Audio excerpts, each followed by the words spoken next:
Hello everyone. 2018 में अकेले ही पूरी इंडिया की जीडीपी में 4% का कंट्रीब्यूशन करने वाले और पूरी इंडिया के टैक्सेशन में अकेले 2.24% का टैक्स पे करने वाले बात करेंगे आज सर रतन नवल टाटा जी के बारे में। वैसे शायद ही कोई किसी कोने में होगा जो इनको नहीं जानता होगा या इनके बारे में नहीं जानता होगा। तो आज इस वीडियो में हम 10 कुछ अमेजिंग फैक्ट्स के बारे में बात करेंगे रतन टाटा जी की लाइफ से रिलेटेड। तो वीडियो स्टार्ट करने से पहले जो रतन टाटा जी से इंस्पायर है भाई वीडियो को अभी लाइक कर दो। और अगर आपको ऐसे ही कुछ वीडियोस देखना पसंद है, आप भी कुछ नया जानना चाहते हो, तो भाई इस चैनल को सब्सक्राइब भी कर लो, क्योंकि इस चैनल पे तो ऐसी कुछ अमेजिंग वीडियोस अपलोड होती है। अभी देखो रिसेंटली ही एनडीटीवी पे जो है वीडियो अपलोड हुई है कि कैसे एनडीटीवी को किसी ने खरीद लिया बिना एनडीटीवी को बताए। मतलब ऐसा भी चलता है भाई दुनिया में।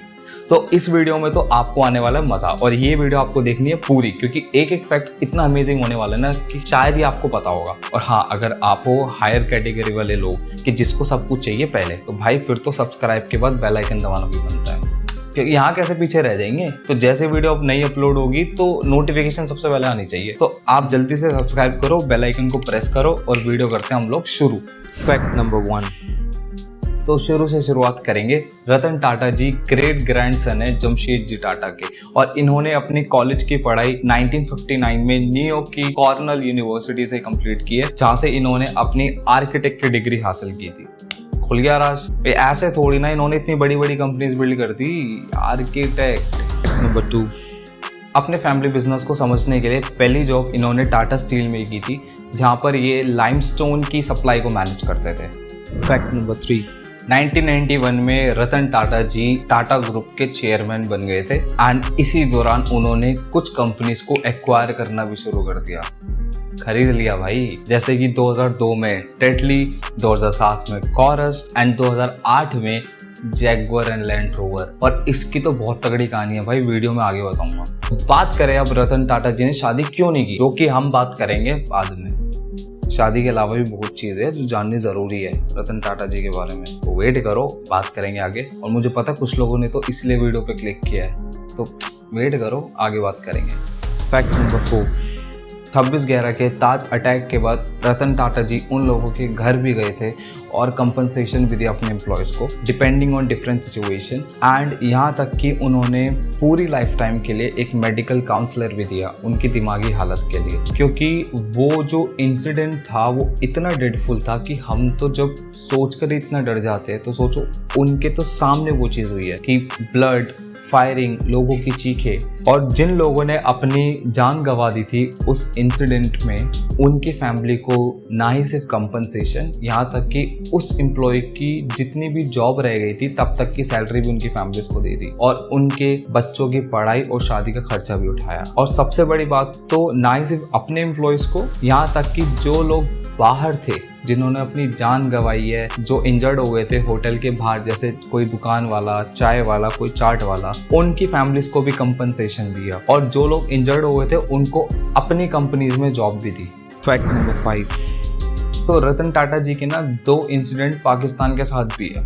पहला, 26/11 के इंसिडेंट के बाद रतन टाटा जी ने एक टेंडर निकाला ताज होटल को सही करवाने के लिए, और काफी लोगों ने अप्लाई किया, लेकिन उसमें से 2 पाकिस्तानी लोगों ने भी अप्लाई कर दिया, और वो इंडिया भी आ गए रतन टाटा जी से मिलने बिना अपॉइंटमेंट के। अब जैसे ये बात रतन टाटा जी को पता लगी, उन्होंने अपने सेक्रेटरी को बोला कि इनको जाके बोल दो मैं नहीं मिलूंगा, बिना अपॉइंटमेंट के आए चले जाएंगे यहाँ से। अब देखो गुस्सा तो भरा पड़ा था, क्योंकि 26/11 के जो टेररिस्ट थे वो कहाँ से थे, पाकिस्तान से थे, है ना। और गुस्सा इसलिए नहीं था कि इस इंसिडेंट की वजह से उनका जो ताज होटल था उसकी सिचुएशन खराब हो गई थी, नहीं, कि उन्होंने ये जो है हमारे देश के साथ ऐसा किया, देश के लोगों के साथ ऐसा किया कि कितने लोगों ने अपनी जान गंवा दी और कितने लोग घायल हो गए थे। तो अब हुआ क्या कि जैसे उनके सेक्रेटरी ने उन दोनों को मना किया, वो लोग चले गए दिल्ली एक कांग्रेस के मिनिस्टर से मिलने, और उनको जाके बोला कि सर हमारी एक अपॉइंटमेंट करा दो रतन टाटा जी के साथ। अब उस मिनिस्टर ने क्या किया, उसने उठाया फोन, उसने फोन मिला दिया रतन टाटा जी को और बोला कि रतन टाटा जी ये 2 लोग आए बड़ी दूर से पाकिस्तान से, इन लोगों को आप अपॉइंटमेंट दे दो। तो अब देखो फोन से तो हाथ निकल नहीं सकता था, लगा देते गाल पे, तो उन्होंने अपने जवाब से तमाचा मार दिया। उन्होंने उसको बोला कि सुनो, तुम बेशरम हो सकते हो, मैं नहीं, और कुछ भी हो जाए पाकिस्तानियों को बिजनेस नहीं दूंगा। अब देखो कुछ ही लोग होते हैं जो देश को ना खुद से पहले रखते हैं, और मुझे ऐसा लगता है कि उस लिस्ट में दूसरा नाम रतन टाटा जी का है, क्योंकि पहला नाम तो अपनी आर्मी का है ना। फैक्ट नंबर 6, दूसरा इंसिडेंट भी 26/11 के बाद ही हुआ है। तो होता क्या है कि पाकिस्तानी गवर्नमेंट सरकार ने एक बड़ा ऑफर दिया टाटा कंपनी को उनकी सुमो कार्स के लिए। अब जैसे ये बात रतन टाटा जी को पता चली, उन्होंने बोला कि सुनो, बिजनेस में नुकसान बर्दाश्त कर लूँगा लेकिन देश के साथ गद्दारी नहीं, और उन्होंने फिर सुमो ऑर्डर लेने से मना कर दिया। फैक्ट नंबर 7, तो रतन टाटा जी एक ऐसे इंसान है जो अपनी कंपनी का मोर देन 50% प्रॉफिट डोनेट कर देते हैं चैरिटेबल ट्रस्ट में। जैसे कि हाल ही में उन्होंने अभी कोविड के समय में कुछ 2,500 करोड़ का डोनेट किया था कोविड से फाइट करने के लिए। फैक्ट नंबर 8, ये जो मैं आपको इंसिडेंट बताने जा रहा हूँ ना उनकी लाइफ का, इसको सुनने के बाद ना आपके दिल में उनके लिए और रिस्पेक्ट बढ़ जाएगी। अब होता क्या है कि यूके के जो प्रिंस चार्ल्स है वो रतन टाटा जी को लाइफ टाइम अचीवमेंट अवार्ड देना चाहते थे। अब उनका एक फ्रेंड कुछ दिन पहले निकल जाता है यूके, मतलब सब अरेंजमेंट देखने के लिए। क्या होता क्या है कि निकलने के बाद जब वो अपना फ़ोन चेक करता है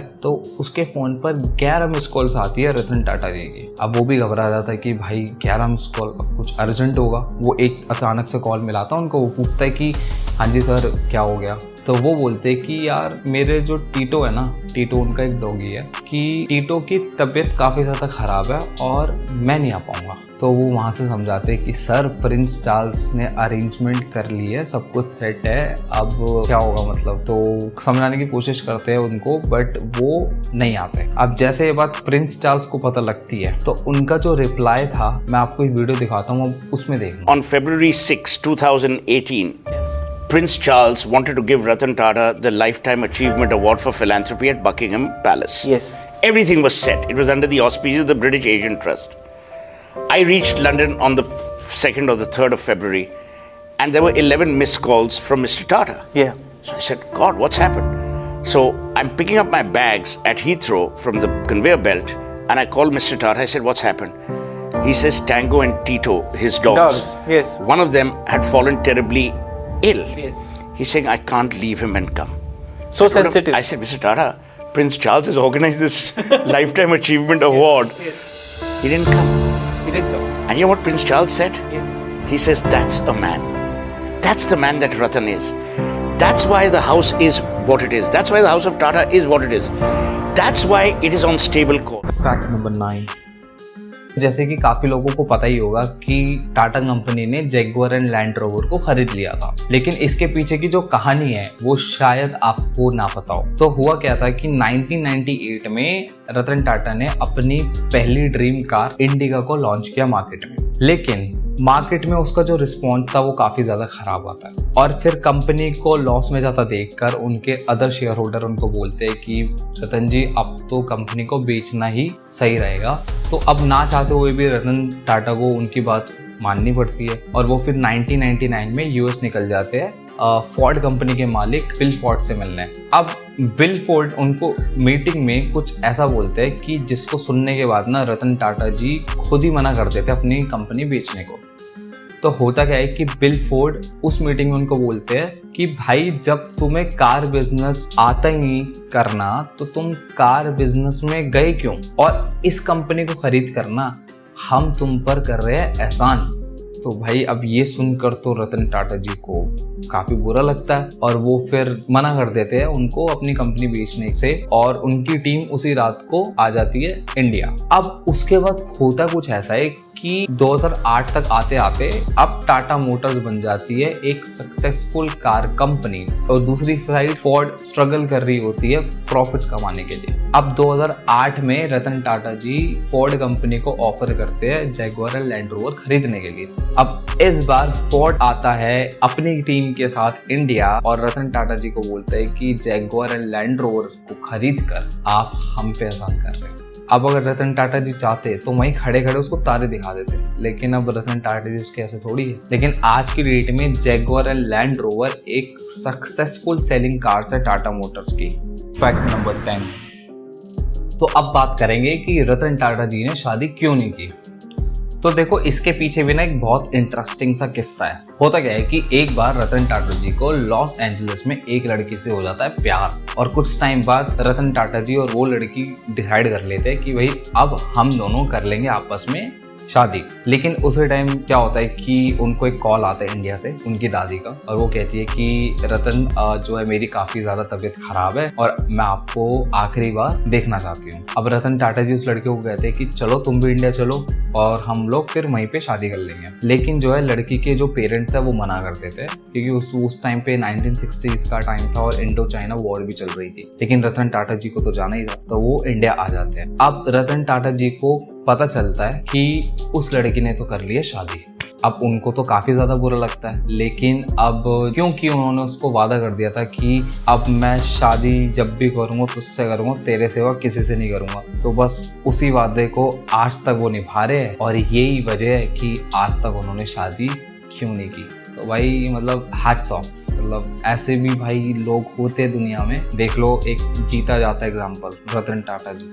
ये तो कुछ फैक्ट्स रतन टाटा जी की लाइफ के बारे में। आई होप आपको वीडियो पसंद आई होगी, और अगर वीडियो पसंद आई है तो वीडियो को लाइक कर दो, चैनल को सब्सक्राइब कर दो एंड बेल आइकन जरूर प्रेस कर देना। हम सबको हायर कैटेगरी में आना है, सबसे पहले नोटिफिकेशन मिलनी चाहिए आपको। और अगर देखो आप चाहते हो कि ऐसे ही मैं जो है वीडियो अपलोड करता रहूं, तो आपको देखो फिर तो बनता है सब्सक्राइब करना, तो फिर कर दो।